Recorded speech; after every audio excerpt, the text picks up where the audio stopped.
ప్రకృతిని నమ్ముకొని సాగు చేసే ఒకే ఒక్క వ్యక్తి రైతు. కష్టమొచ్చినా నష్టమొచ్చినా తాను నమ్ముకున్న పనిని ఎప్పుడూ వదిలిపెట్టడు. అందుకే దేశానికి రైతే రాజు అంటారు.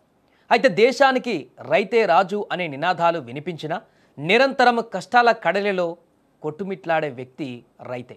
అయితే ఇక్కడ కూడా ఓ రైతుకు ఏం కష్టం వచ్చిందో కానీ పంట పొలంలో ఏకంగా 500 రూపాయల నోట్లను విత్తనాలుగా నాటాడు. రాజస్థాన్ రాష్ట్రం ధవరియా జతన్ గ్రామం మల్లారం భవారీ అనే రైతు పత్తి పంట పండిస్తుంటాడు. బ్యాంకులో ₹1,00,000 అప్పు తీసుకొని పత్తి పంట సాగు చేశాడు. పత్తి చేతికి వచ్చే సమయంలో భారీ వర్షాలు, పంట అంతా కూడా నాశనమైపోయింది. మిగిలిన పంటను అమ్మితే జస్ట్ కేవలం 4,000 రూపాయలు మాత్రమే చేతికి వచ్చింది.